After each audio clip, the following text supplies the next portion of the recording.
Hello everyone. आज हम पढ़ने वाले हैं इंडोमेम्ब्रेन सिस्टम के बारे में।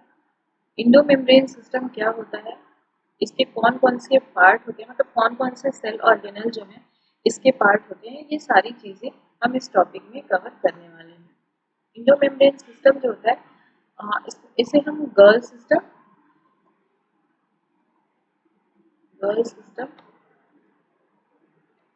या ओ गर्ल सिस्टम भी कहते हैं।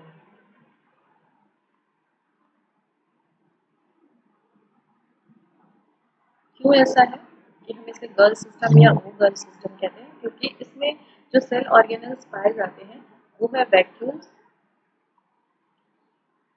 गोल्जी बॉडी, ईआर जिसे हम एंडोप्लाज्मिक रेटिकुलम भी कहते हैं, लाइसोसोम्स। ये सेल ऑर्गेनल्स जो है वो इंडोमेम्ब्रेन सिस्टम के पार्ट होते हैं, तो इसलिए हम इन्हें गर्ल सिस्टम या ओ गर्ल सिस्टम के नाम से भी जानते हैं। अब हम सबसे पहले इंडोमेम्ब्रेन सिस्टम में फर्स्ट जो है वो हम देखने वाले हैं। वैक्यूल्स हमने देख लिया है, अब हम देखने वाले हैं ईआर के बारे में, जिसे हम इंडोप्लाज्मिक रेटिकुलम भी कहते हैं। तो इंडोप्लाज्मिक रेटिकुलम, इंडोप्लाज्मिक रेटिकुलम जो होता है इसे पोर्टर ने डिस्कवर किया था। पोर्टर ने इसे डिस्कवर किया था।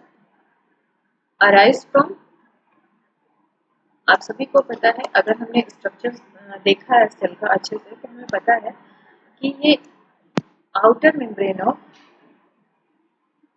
Outer nuclear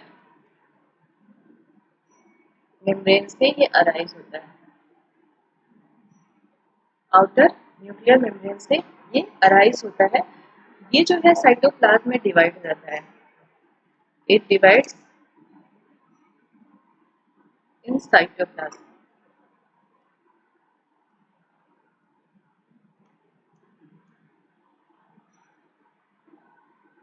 into two compartments.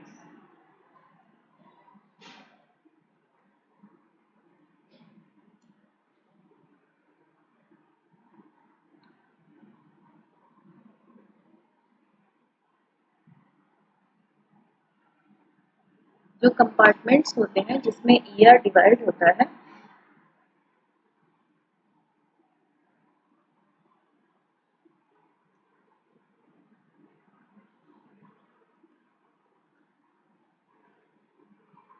ये होता है इंट्रालुमिनर साइटोप्लाज्म,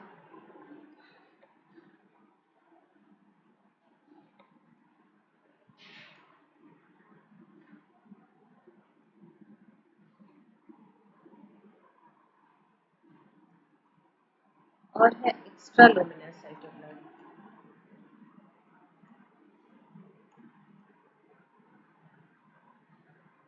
ये लुमिनल है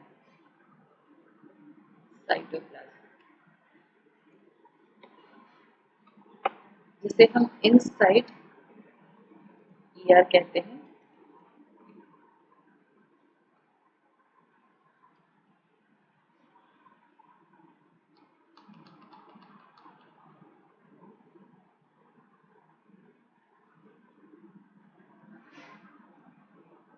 इसे हम इनसाइड ईआर कहते हैं और इसे हम आउटसाइड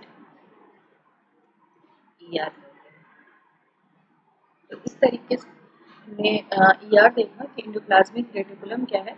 इंडोप्लाज्मिक रेटिकुलम के जो कंपोनेंट्स होते हैं ईआर में, तीन चीजें होती हैं। सिस्टर्नी, जिसे हम पार्ट ऑफ ईआर भी कहते हैं, ट्यूब्यूल्स और वेसिकल्स। ये तीन पार्ट इंडोप्लाज्मिक मेम्ब्रेन के होते हैं, सॉरी इंडोप्लाज्मिक रेटिकुलम के तीन पार्ट्स होते हैं। कौन कौन से टाइप्स होते हैं ईआर के, टाइप्स भी अगर हम देखें बहुत इंपॉर्टेंट है। तो हमें पता है कि ईआर जो होता है वो टू टाइप्स का होता है, रफ एंड स्मूथ। जो सबसे पहले हम टाइप्स ऑफ ईआर की बात करते हैं।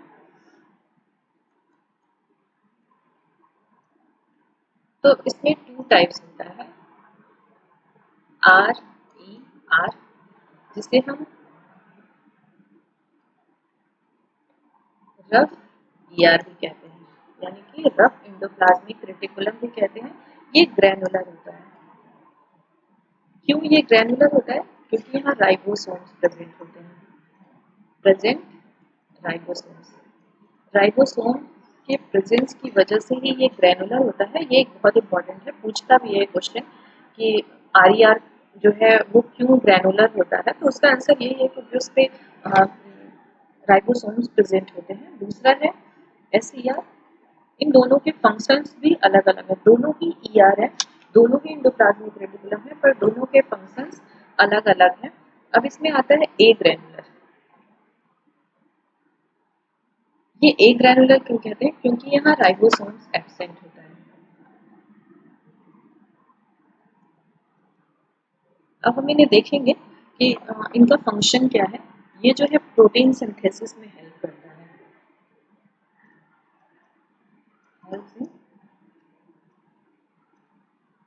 प्रोटीन सिंथेसिस, और ये जो है help in lipid synthesis.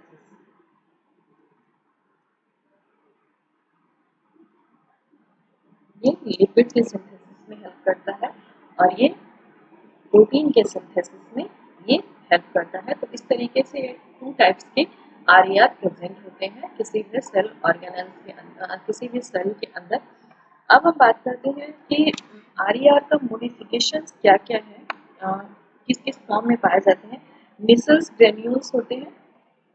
Micelles granules के बारे में आपने सुना होगा। ये मॉडिफाइड है, ये नर्व्स में प्रेजेंट होते हैं। ये मॉडिफिकेशन ऑफ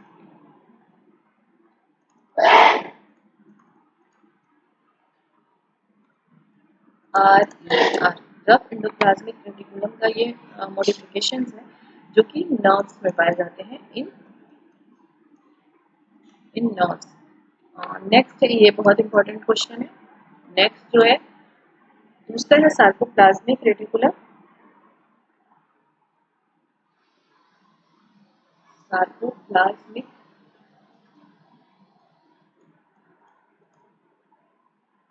जैसा कि नाम से ही पता चल रहा है सार्कोप्लास्ट, यानी कि ये प्रेजेंट कहाँ होता है? मसल्स में, इन मसल्स। और ये मॉडिफिकेशन होता है SER का, मॉडिफिकेशन ऑफ SER यानी स्मूथ एंडोप्लाज्मिक रेटिकुलम का ये मॉडिफिकेशन होता है। ये बहुत इंपॉर्टेंट रोल प्ले करता है हमारे मसल्स में। Store house of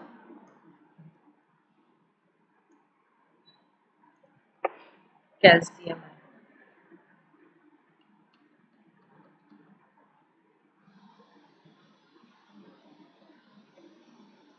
calcium ion के स्टोर हाउस के फॉर्म में भी ये काम करता है। तो ये बहुत इंपॉर्टेंट रोल प्ले करता है हमारे मसल्स के अंदर। अब हम बात करते हैं डेस्मोटिब्यूल्स की।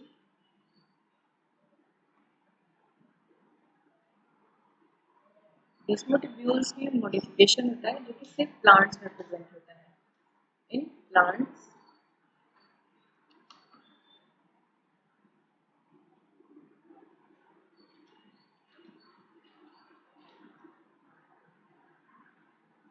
ये जो है ये एक्सटेंडेड पार्ट होता है। Extended part of ER। किसका एक्सटेंडेड पार्ट होता है? ER का पार्ट होता है एक्सटेंडेड पार्ट। इसमें होता है प्लाज्मोडेस्मेटा में, प्लाज्मोडेस्मेटा। प्लाज्मोडेस्मेटा का फंक्शन क्या होता है कि वो प्लांट्स में ट्रांसपोर्टेशन का काम करता है, one cell to another cell. वो ट्रांसपोर्टेशन का काम करता है। जैसे कि अगर हम एक स्ट्रक्चर ड्रॉ करके अगर देखें, ये एक सेल है और ये दूसरा सेल है।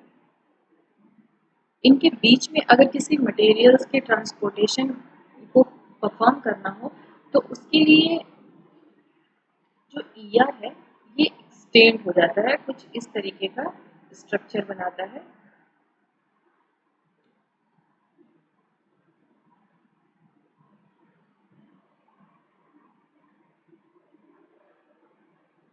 कुछ ऐसा ये स्ट्रक्चर बनाता है, इसे ही हम डेस्मोटिब्यूल्स कहते हैं।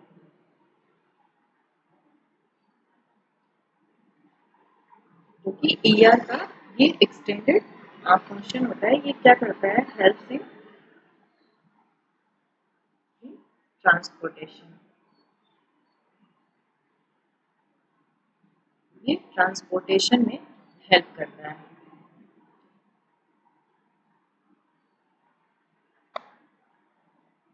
जो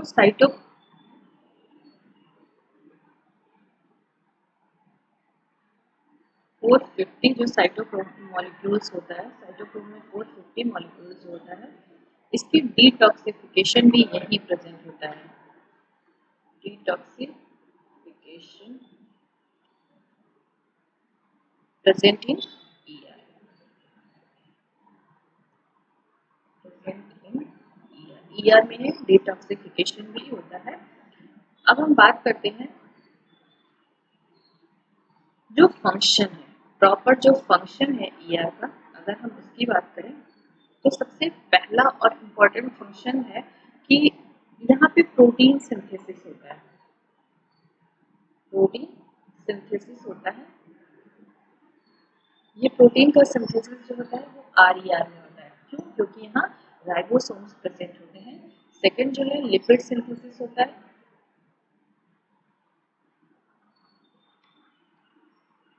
लिपिड सिंथेसिस क्यों कहाँ पे होता है? एसईआर में। तो इस तरीके से ये दो मेन फंक्शन है। इसके बाद formation of Golgi body, formation of Golgi body का फॉर्मेशन करता है। फॉर्मेशन ऑफ माइक्रो बॉडीज,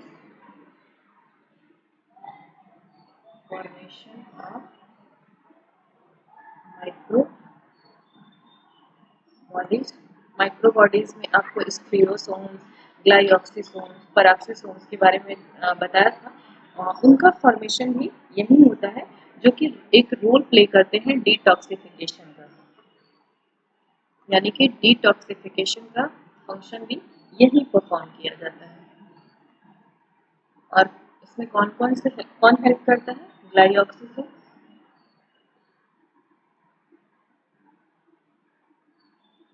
इसमें पराक्सिसोम हेल्प करते हैं, और इसमें हेल्प करता है स्क्लेरोसोम।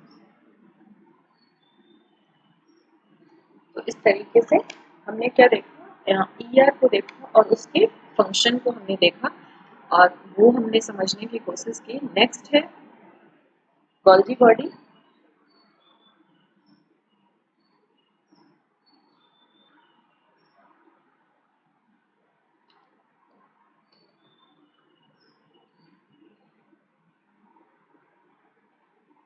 गोल्जी बॉडी, इसे हम गोल्जी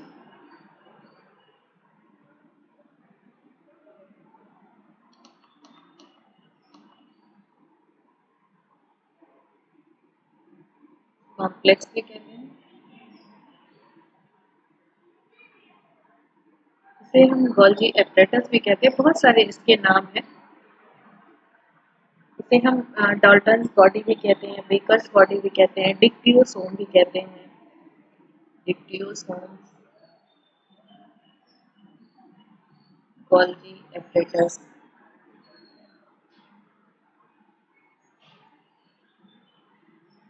इसे हम बेकर्स बॉडी भी कहते हैं,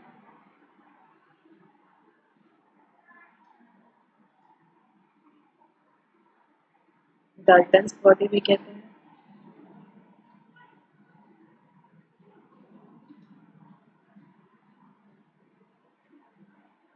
डिक्टियोसोम्स जो है प्लांट में हम इसे डिक्टियोसोम्स कहते हैं, तो ये ध्यान रखना है। इसे कैमिलो गॉल्जी ने डिस्कवर किया था, उन्हीं के नाम पे इसका नाम गॉल्जी बॉडी पड़ा।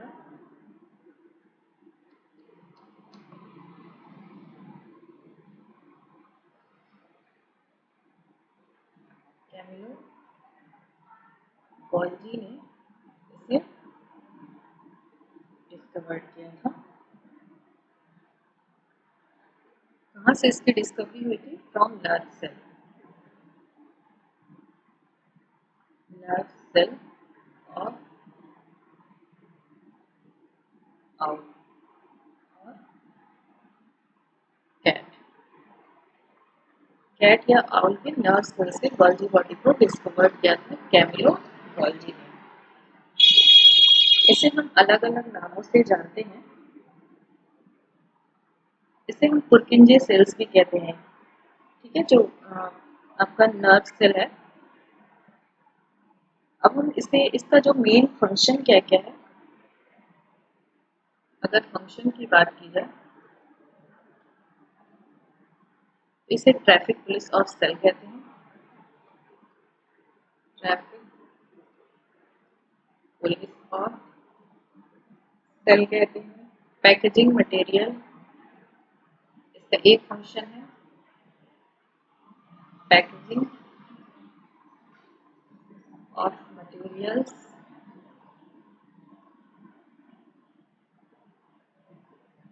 Processing of protein. जो ईआर में प्रोटीन का फॉर्मेशन होता है, उसकी प्रोसेसिंग जो होती है वो गॉल्जी बॉडी में होती है। Processing of protein.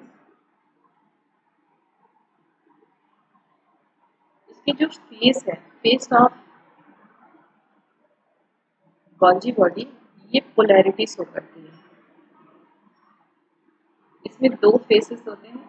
एक दो इसके पार्ट होते हैं, एक ट्रांस फेस होता है और एक सिस फेस होता है, जिसे हम फेस कहते हैं। तो दो फेसेस होते हैं इसमें, जो कि पोलैरिटी को शो करते हैं। सिस फेस और दूसरा होता है ट्रांस फेस।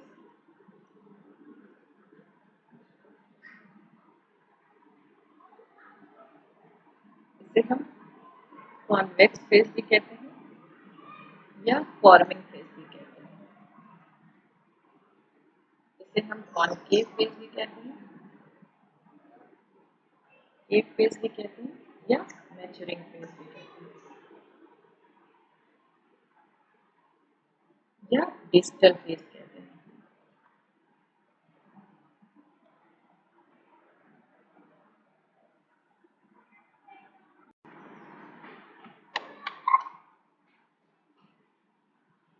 अब हम बात करते हैं कंपोनेंट ऑफ गॉल्जी बॉडी।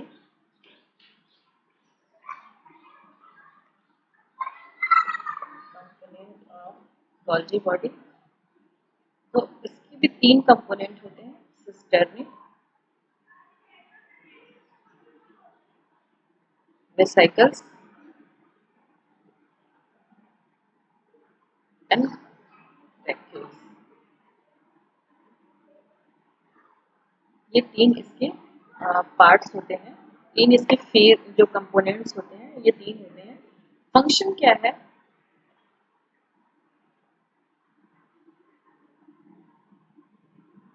अगर हम फंक्शन देखें,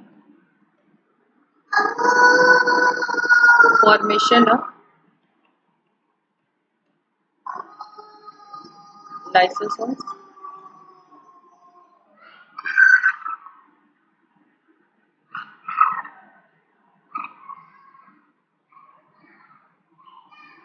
जो कि प्राइमरी लाइसोसोम्स का फंक्शन करता है।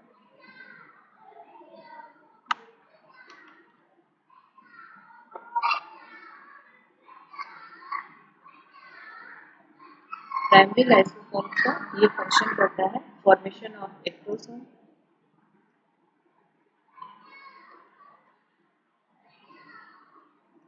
एक्टोसोम्स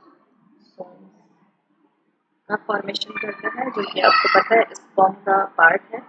ग्लाइकोलिपिड एंड ग्लाइकोप्रोटीन्स का फॉर्मेशन करता है। ग्लाइकोलिपिड्स एंड ग्लाइकोप्रोटीन का फॉर्मेशन करता है।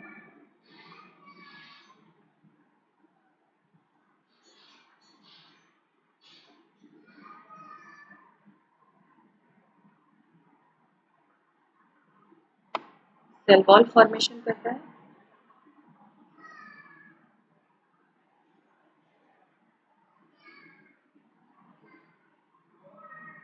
Packaging and processing of protein,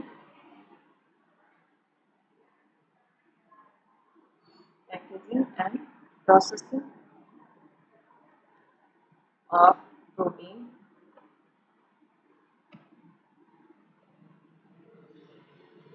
glycosidation and glycosylation भी यहीं पे होता है,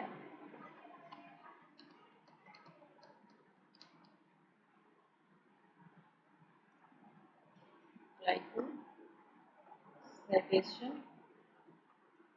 एंड ग्लाइकोसाइलेशन भी यहीं पे परफॉर्म होता है, और स्टोरेज ऑफ विटामिन सी,